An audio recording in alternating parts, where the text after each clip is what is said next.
જો દુનિયામાં બધાને બધું મળે જરૂરી થોડી છે, અને જે તમારી પાસે નથી અને એને કારણે જો તમે દુઃખી છો, એ વસ્તુ જેની પાસે છે ને એને જીવનમાં જોઈ આવો, એ વસ્તુથી એ સુખી થઈ ગયો.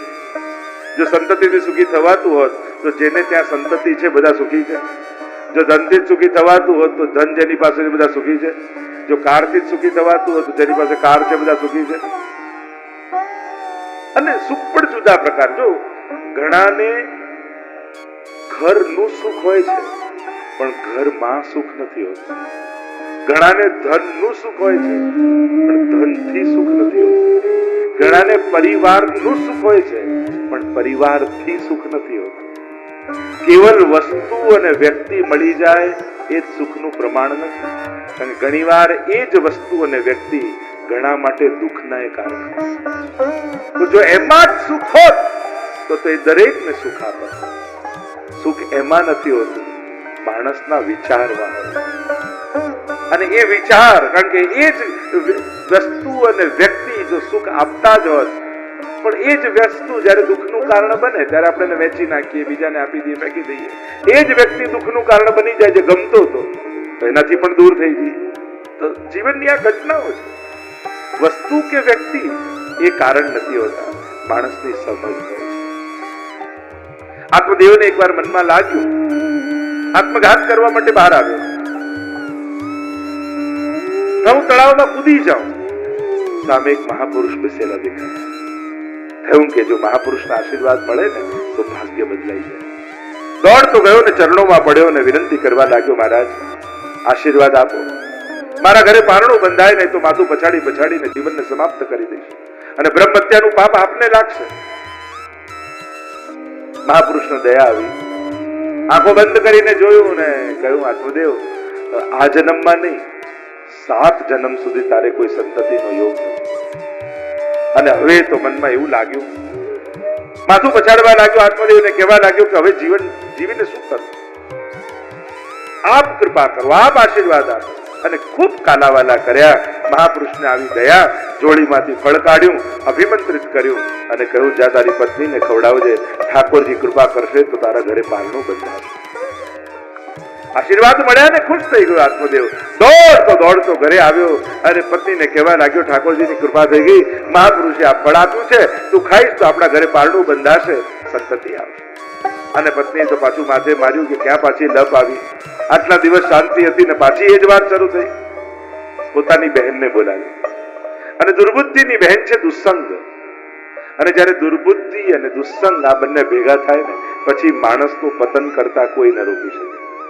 એક તો બુદ્ધિ બગડી હોય ને એમાં દુસ્સંગ મળી જાય. જો સત્સંગ શોધવા માટે પ્રયાસ કરવો પડશે અને દુસ્સંગ શોધતો શોધતો તમારા સુધી પહોંચી જ જવાનું છે. એટલે આપણે સતત સાવધાન રહેવાનું છે. સારું કરવું પડશે અને ખરાબ તો થતું જ રહેશે. અને એ વાત ચોક્કસ છે, સારું નહીં વિચારો તો ખોટો વિચાર આવવાનો જ છે. વિચાર તો મનને જોઈએ જ છે. સારા વિચાર નહીં આપો તો ખોટા વિચારમાં વ્યસ્ત થઈ જશે. સારું નહીં કરો તો ક્યાંક ખોટું થવા લાગશે. કંઈક તો કરવા, માણસ કર્મ વગર તો રહી શકવાનો જ નથી. એટલે પોતાના મનને સદવિચારોમાં હંમેશા વ્યસ્ત રાખો, પવિત્ર વિચારોમાં વ્યસ્ત રાખો, ભગવત ભક્તિમાં વ્યસ્ત રાખો. નહીં તો સંસારની આ ખોટી ચિંતાઓ છે ને તમારા મનને કોરી ખાશે. તમારા મનને તમારા વિચારો જ દબાવી નાખશે.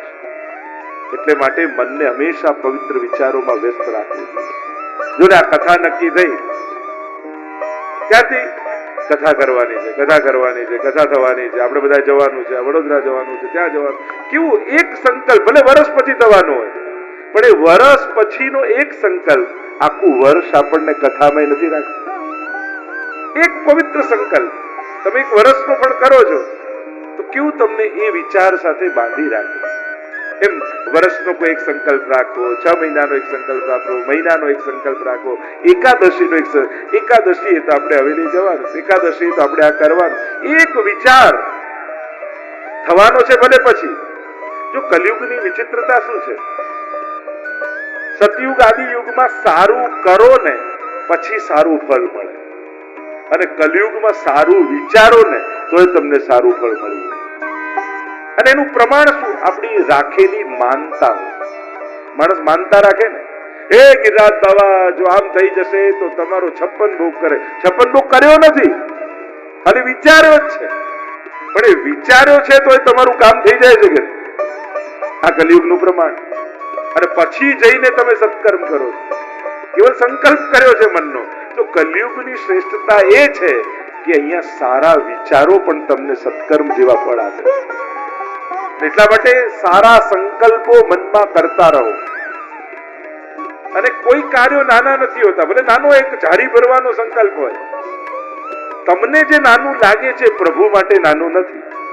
તમને જે વાટકી નાની લાગે કે આટલી દૂધની કટોરીમાં ઠાકોરજી શું કૃપા કરતા હશે, તો અચ્છા ઠાકોરજી એમ જોકી જોકી કરે 500 ગ્રામ ને આને લીટર દૂધ ધર્યું તો 100% કૃપા, આને અડધો લીટર ધર્યું તો 50% કૃપા, આને 250 ગ્રામ તો 25. આવું પ્રભુ વિચારે? પ્રભુ લૌકિક નથી. આ આપણા બધા વિચારો છે કે આપણે પ્રમાણ જોઈને માનીએ કે આટલું મોટું કરો તો જ આટલી મોટી કૃપા થાય. તમારી નાનકડી કટોરી પ્રભુ માટે નાની નથી.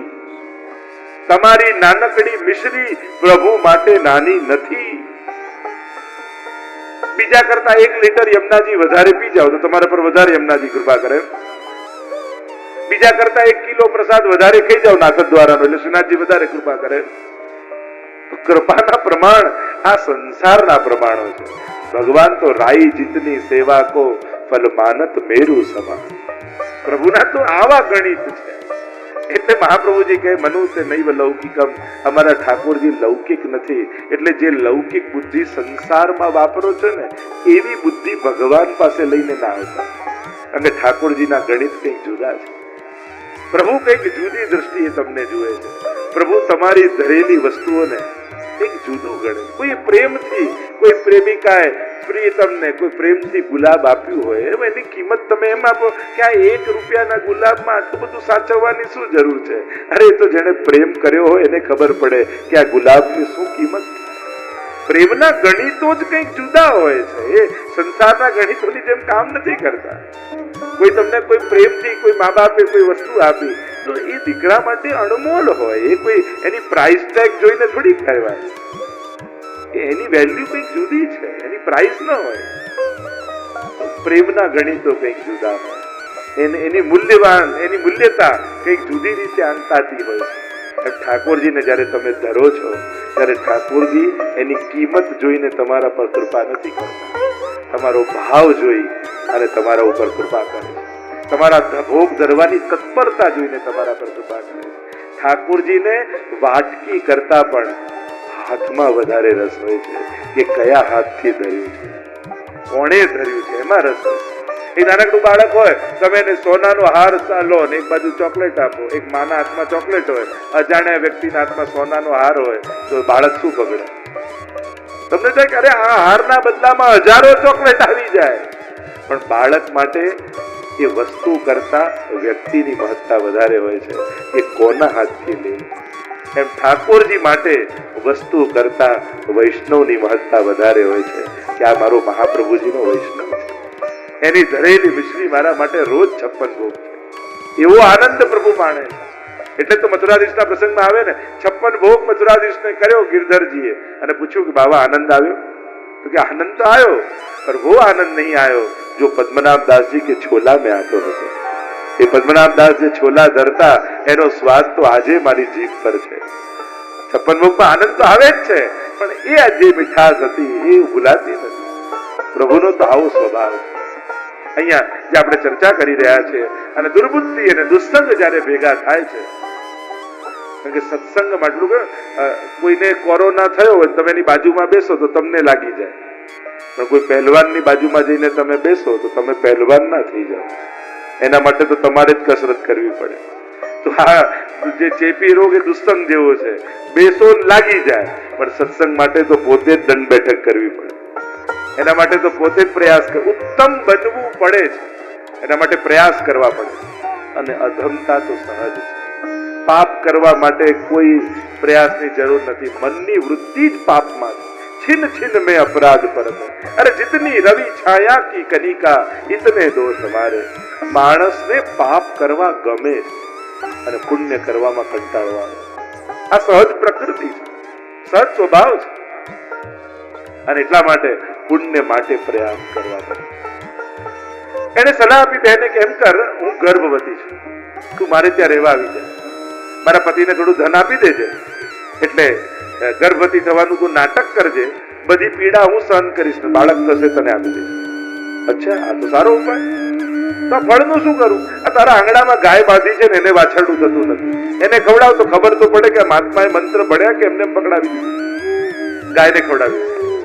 સમય થયો, ગાયને બાળક થયું, વાછરડું થયું, આખું શરીર મનુષ્ય જેવું, કાન ગાય જેવા, એટલે એમનું નામ રાખ્યું ગૌકર્ણ. માનો ઋષિનું તેજ મનુષ્ય રૂપે અવતરિત થયું. વિદ્યાભ્યાસ આદિ કરવા માટે ગયા છે. અહીંયા બાળક થયું. ધુંધુલીની બહેનને સમાચાર આપ્યા કે ધુંધુલીને બાળક થયું છે. પ્રસન્ન થયા. આત્મદેવ દોડતા દોડતા આવ્યા. કહ્યું કે મારું બાળક છે, એનું નામ હું ધુંધકારી રાખીશ. રાખ્યું નામ ધુંધકારી. અને જેના જન્મમાં જ આવા છલ કપટ થયા હોય એ બાળકને કેવા સંસ્કાર મળે. એટલે જ આપણે ત્યાં કહેવાય, જયારે બાળક થવાનું હોય ત્યારે સારું વાંચન, સારું દ્રશ્ય, સારું શ્રવણ મનુષ્યએ કરવું, જેથી પવિત્ર વિચારો બાળકના વિચાર સુધી પહોંચે. એની શરીર સ્વસ્થ રહે એના માટેની તો ઘણી દવાઓ છે, પણ સ્વસ્થ મન વાળું અને સ્વસ્થ વિચાર વાળું પેદા થાય એના માટે ધર્મનો આશ્રય કરવો, એના હાથે પવિત્ર કાર્યો કરાવવા જોઈએ, જેથી બાળકને ગર્ભમાં સંસ્કાર આવે.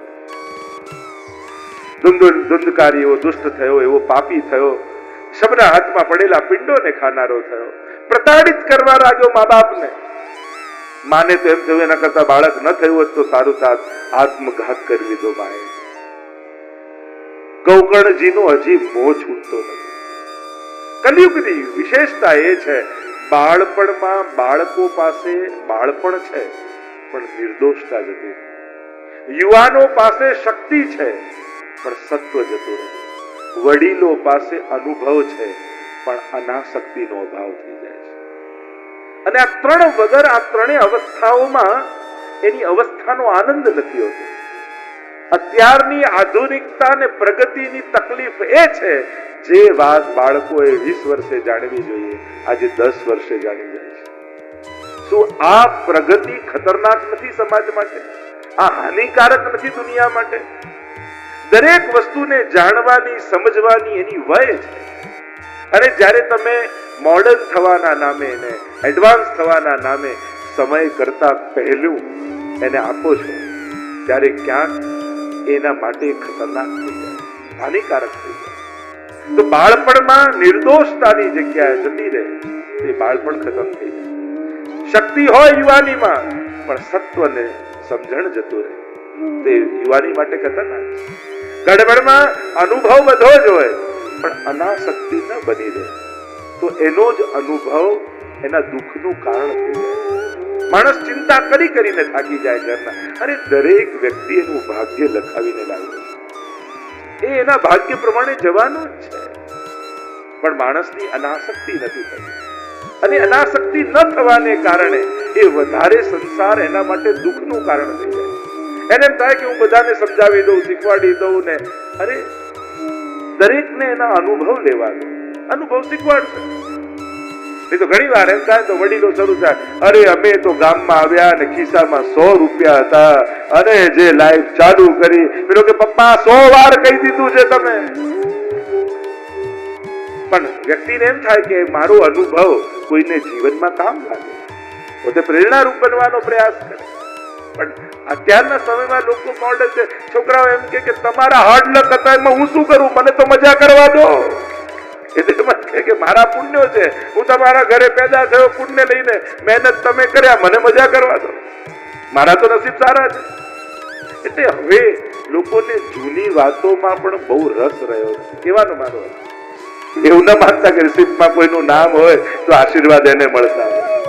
એ તો જેને આપ્યા છે આશીર્વાદ તો એનો રસ્તો ગોતી જ લેતા હોય છે, ત્યાં સુધી પહોંચી જ જતા. કહેવાનો મારો અર્થ, ભેગા કરવા જેવું દુનિયામાં કઈ હોય જીવનમાં તે આશીર્વાદ છે.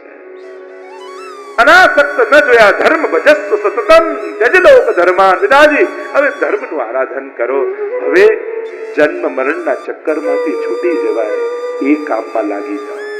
સંસારને સાચવવાનો તો બહુ પ્રયાસ કર્યો અને કોશિશ કરી પણ ખરા કે બધું સચવાયેલું રહે, પણ જીવનમાં ક્યાં આપણું ધાર્યા પ્રમાણે બધું થાય છે? અરે આ ધાર્યા પ્રમાણે આપણે આપણી જાત નથી ચલાવી શકતા, તો બીજાને ક્યાં ચલાવી શકવાના?